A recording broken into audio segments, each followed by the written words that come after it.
right, everybody, welcome back to the Dirt on Clean, where we talk about the stuff people never think about, but definitely should. Now, today's episode is going to sound a little different.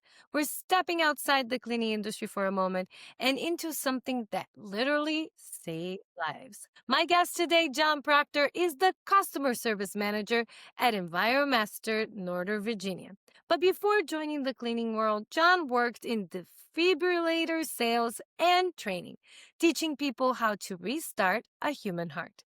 Yeah, you heard that right. From defibrillators to disinfectants. John, welcome to the Dirt on Clean. Thanks, Thaís. I really appreciate it. So let's just start because I need to know how someone goes from teaching people how to literally save lives to running customer service for a sanitization company. How did that happen? It's been a long road and it's been crazy. Like I said, I wear a lot of hats for Jeff. He's our franchise owner of here in Northern Virginia. But I worked probably 7 years in first aid AED sales and training. AED is an automatic defibrillator for people who do not know. I know basically nothing about defibrillators. I took one of those short Red Cross CPR classes years ago, but it's been forever. So tell me, like, I'm a brand new person. What is a defibrillator and how does it actually work? Yes, Thais, that's a good question. So a lot of people don't know automatic defibrillator is exactly what it is, and it actually reads the electrical input output, if you will, or the lack of a human's heart. They have gotten so portable and so easy to use.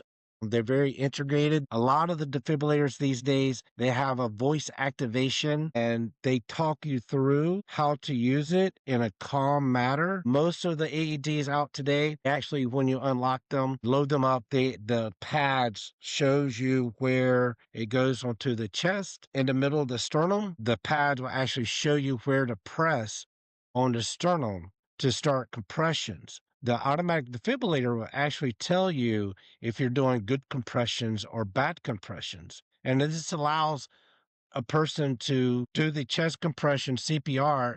And when the AED does not recognize any electrical activity, it will instruct you to stand back and it will deliver electrical shock to the heart. And it will actually tell you to stand back, preparing to shock, it will shock. So the portable AEDs these days, they save a lot of lives on a daily basis. I've seen them in action, and they truly work. Work well. That's wild. So the machine just knows. It does. It really does. That's incredible. Are they all pretty similar or are there different types of these things? They operate on the same per se way. Reading electrical activity or not reading electrical activity in the human's heart. Some are, I think, a little bit easier to use. AEDs come a long way over the past few years. I think I don't want to name drop, but I think Zoll has a really good market on the ease of use. They also have one now they just recently came out with. I won't feel like a Zoll AED salesperson now, but they came out one with about 2 or 3 years ago that you don't have to change pads from an adult to an infant. All you have to do is press the button on the machine and it will automatically read an infant or child's heartbeat or electrical activity as opposed to an adult, which I think is very, very easy to use. A lot of people don't know, but there's just as many children and infants and toddlers has heart attacks as or sudden cardiac arrest as adults do. Wow, I didn't know that at all. True. Yeah, that's brilliant. I think you mentioned that to me in the previous conversation. Some states are actually requiring AED now, right? They do. So I know in our state, they just passed a law recently, 2 years ago, about a year ago. They are required to have AEDs placed in places, schools, like schools, churches, gyms, any place that has a banquet hall more than 100 people. I don't remember the amount of people, but if you have a golf course or a country club, and if you're having banquets of an X amount of people, they're required to have an AED on site. You are. So I feel Isn't like that it's a great thing. interesting? Yeah, I and a lot of you Yeah. know what's funny? I've seen a lot in business with working with EnviroMaster, I'm starting to see more and more AEDs in restaurants these days, which is exciting because, that's a lot of sudden heart attacks work. They happen everywhere and anywhere, so it's true. So, how did you end up training people for that? Over the years, just working for a first aid company, it's nationwide, but I work local territory. We've always sold the AEDs, and then I did it for a couple of years, but mainly we did the sales. I do recall about 3 years ago, I did a short demo on the AED. And it wasn't a full-on class, this was just a short demo, and I went back to service the account about a month or 2 later, and they were telling me that the AED had been used, and, well, you use the AED, you have to change out the pads and batteries. However, it still worked, but you need to change out for new ones. Apparently, it was in a rural auto shop. I think the closest hospital was probably 30, 45 minutes away. And one Saturday morning, the guy came in and he went into cardiac arrest. And one of the guys that I did the demo with actually used the AED. They said it shocked the guy twice. And when the paramedics came, and by the time they took him away, he did have a heartbeat. That just gave me chills. I can't believe that. Like, you must feel so proud of have worked for something that actually saved someone's life. It's exciting. It's rewarding. You know, it is. It's very rewarding. And honestly, John, I love that you carried the same energy into EnviroMaster.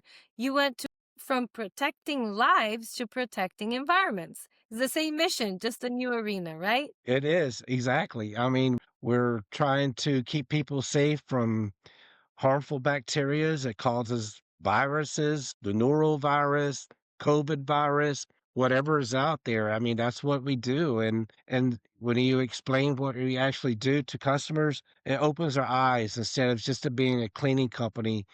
We're actually trying to keep your employees safe, your customers safe from harmful bacterias. And it goes a long way. And they understand. I was just thinking about this, how schools should really use your system because my daughter, she's about 4, and oh my gosh, we're sick all the time All the because time. of All the time. these viruses. So yeah, it's such an important thing to have the sanitization company. So I've seen how hands-on you are. You are the customer service manager, but you also a little bit of everything. You handle customers, routes, invoices, you name it. You're like the EnviroMaster Swiss Army knife, right? Sometimes I feel that way. So what's your favorite part now of the job?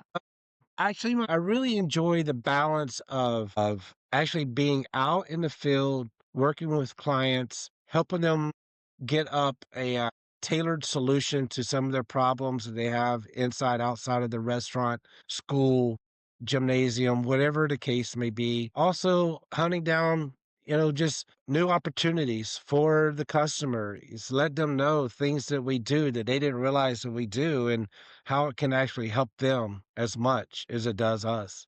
It's a little bit of office work and a little bit of footwork and a lot of driving. I love that. You went from saving lives to saving businesses, and both are forms of service. If you're listening right now in Northern Virginia and you want to work with people who care this much, you already know who to call EnviroMaster of Northern Virginia.